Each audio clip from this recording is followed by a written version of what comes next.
Hey yo, what up? Magandang araw sa inyong lahat.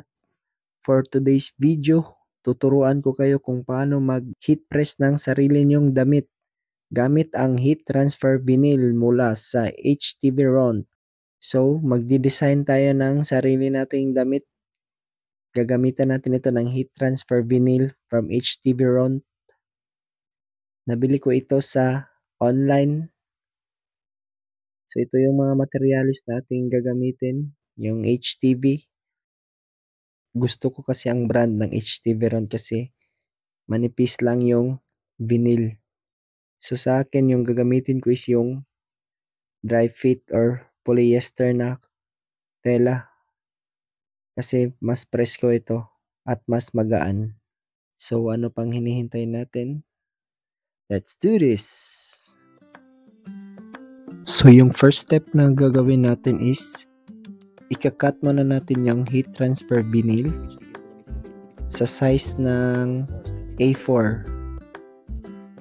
Meron tayong gagamitin na cutter, machine cutter, yung Cameo 5 natin. So yung size na pwedeng magamit sa kanya is yung A4 or pwede rin 12 by 12.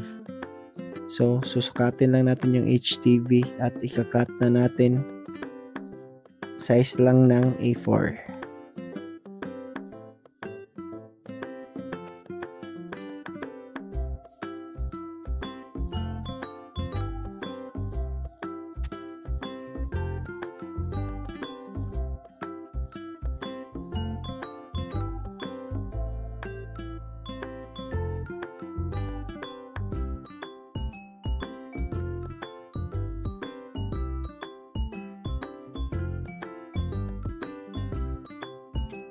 So ito na ang ating gagamitin na HTV.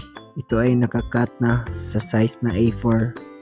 So ilalagay na natin ito sa ating cutting mat para masimulan na ang pagkakat base sa ating ginawang design.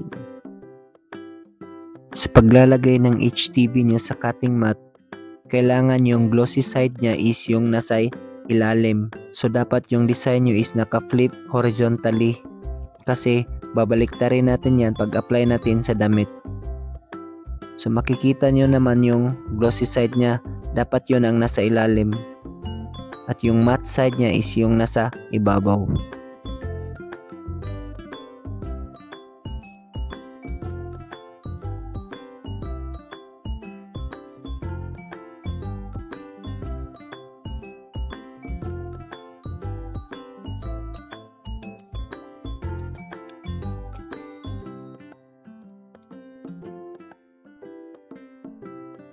Ayan, at ready to load na ang ating HTV sa ating cutting machine. Ang machine natin is Cameo 5. So yung hindi ko na napakita sa inyo ang design, abangan nyo lang sa ating finished product. So i-start ko na ang pagka-cut ng HTV.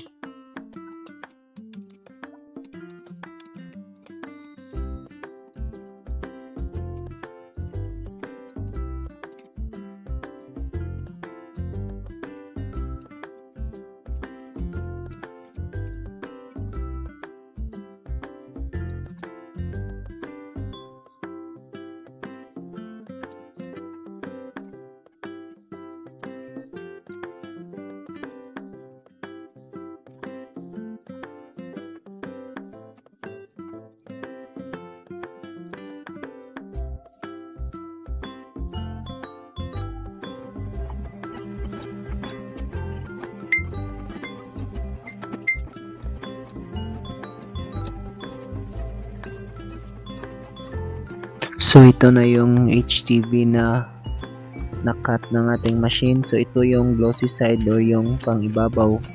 So dito natin ipipil sa likod or sa kanyang cutting side.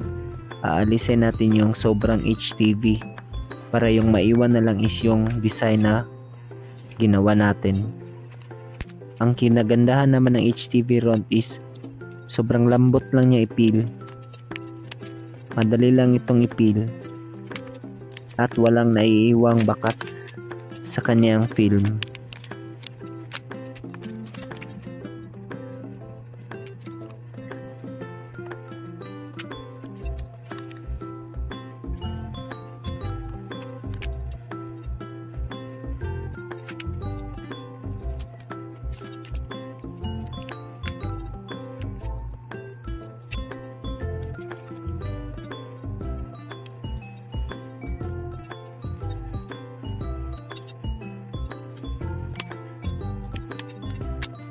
So after natin na-feel yung sobrang HTV, ready na yung damit natin for heat press. Turn on natin yung machine natin. Yung machine natin is HTV Ront heat press din. So lahat ng ginamit ko is from HTV. So yung temperature na gagamitin natin sa ating damit is 320 degree Fahrenheit at 15 seconds. So hintayin nating ma-reach yung temperature bago natin i-heat press. So ngayon, ipi-preheat muna natin yung t-shirt natin para hindi magusot. Preheat natin for 10 seconds. Tapos after nyan, ilagay na natin yung HTV natin according sa design nating ginawa.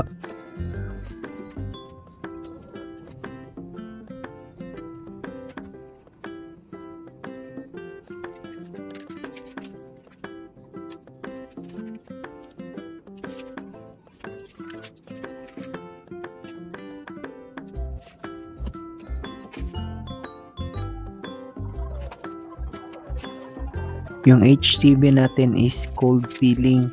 Palamigin muna natin ng konti before natin alisin yung backing niya para mas madikit yung HTV. And then, lalagay na natin yung next na design and then heat press again.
So kapag nalagay nyo na ang lahat ng design nyo, i-heat press nyo ulit for last 15 seconds at yun, tapos na.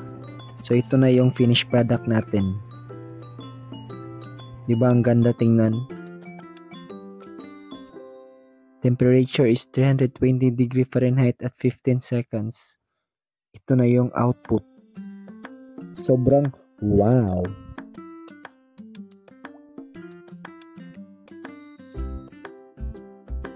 Ito yung cotton na damit na ginamitan natin ng HTV from HTV Ront. So yung tela is cotton. Meron din naman tayong yung dry fit or yung polyester. So makikita nyo na kapit talaga itong HTV from HTV Ront. Sobrang nipis at dikit na dikit. So salamat sa panonood guys. Thank you for watching. Sana meron kayong natutunan kahit konti. See you sa next vlog. Bye-bye!